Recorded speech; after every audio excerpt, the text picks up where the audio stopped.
10 ఏళ్ల బీఆర్ఎస్ పాలనలో దెబ్బతిన్న విద్యా వ్యవస్థను గాడిలో పెట్టడంపై దృష్టి సారించిన రాష్ట్ర ప్రభుత్వం సమూల ప్రక్షాళనతో పాటు విప్లవాత్మక మార్పులకు శ్రీకారం చుట్టాలని భావిస్తున్నది. ఇప్పటికే టీచర్ల రిక్రూట్మెంట్ కోసం కసరత్తు మొదలైంది. త్వరలోనే విద్యా కమిషన్ను ఏర్పాటు చేసి యూనివర్సిటీలకు వైస్ ఛాన్సలర్ల నియామకం మొదలు గ్రామీణ ప్రాంతాల్లో స్కూళ్లను నెలకొల్పడం వరకు అనేక అంశాలపై రోడ్ మ్యాప్ సిద్ధం చేసింది.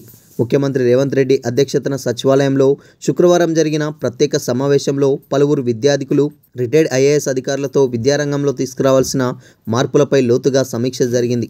అంగన్వాడీలను ప్రీ స్కూళ్ల తరహాలో మార్చే అంశాన్ని పరిశీలిస్తున్నట్లు సీఎం తెలిపారు. స్థానికంగానే ప్రీ స్కూల్లో ఉంటే 3వ తరగతి దాకా అక్కడే చదువుకునే అవకాశం లభిస్తుందని, ఆ దిశగా చర్యలు తీసుకుంటామన్నారు. ప్రతి అంగన్వాడీ కేంద్రంలో విద్యాబోధన కోసం ఒక టీచర్ను నియమించాలనే యోచనలో ఉన్నట్లు తెలిపారు. 4వ తరగతి నుంచి అవకాశాన్ని బట్టి 12వ తరగతి వరకు సెమీ రెసిడెన్షియల్ స్కూళ్లలో చదువుకునేలా ప్రణాళికలు రూపొందిస్తామన్నారు. అందుకు ఉచిత రవాణా సదుపాయాన్ని ప్రభుత్వమే కల్పించేలా ఆలోచిస్తున్నట్లు తెలిపారు. రెసిడెన్షియల్ స్కూళ్లకు సమాంతరంగా సెమీ రెసిడెన్షియల్ స్కూళ్లను కొనసాగించనున్నారు.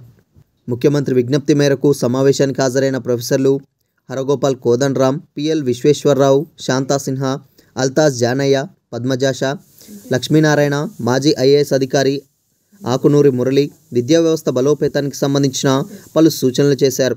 అంగన్వాడీలో కార్యకర్తలకు బోధించే నైపుణ్యం ఉండడం లేదని, సరైన వసతులు లేవని వీరు వెల్లడించడంతో వాటిని ప్రీ స్కూల్గా మార్చి ప్రత్యేక శిక్షణ అందించి వాలంటీర్లను నియమిస్తామని సీఎం బదులిచ్చారు.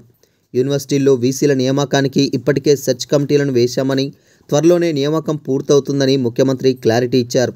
విద్యా వ్యవస్థలో తక్షణం తీసుకురావాల్సిన మార్పులపై విధానపత్రం రూపొందిస్తే దానిపై ప్రభుత్వం చర్చించి ఒక నిర్ణయం తీసుకుంటామని ముఖ్యమంత్రి వ్యాఖ్యానించారు. విద్యా వ్యవస్థ బలోపేతానికి ప్రపంచ బ్యాంక్, ఏషియన్ డెవలప్మెంట్ బ్యాంక్ అతి తక్కువ వడ్డీతో దీర్ఘకాలిక రుణాలిస్తాయని ప్రొఫెసర్ అల్తాజ్ జానయ్య ముఖ్యమంత్రి దృష్టికి తీసుకురాగా ఆ అంశాన్ని కూడా పరిశీలిస్తామని సీఎం స్పష్టం చేశారు. ఉమ్మడి రాష్ట్రంలో విద్యాశాఖకు 11% ఉన్న బడ్జెట్ ప్రస్తుతం 6.4%కి పడిపోయిందని, బడ్జెట్ను పెంచాలని ప్రొఫెసర్ హరగోపాల్ తెలపగా ఖచ్చితంగా బడ్జెట్ పెంచుతామని సీఎం స్పష్టం చేశారు. సమావేశంలో ప్రభుత్వ సలహాదారు కేశవరావు, ముఖ్యమంత్రి ప్రధాన కార్యదర్శి శేషాద్రి, కార్యదర్శి మాణిక్రాజ్, విద్యాశాఖ ముఖ్య కార్యదర్శి బుర్రా వెంకటేశం పాల్గొన్నారు.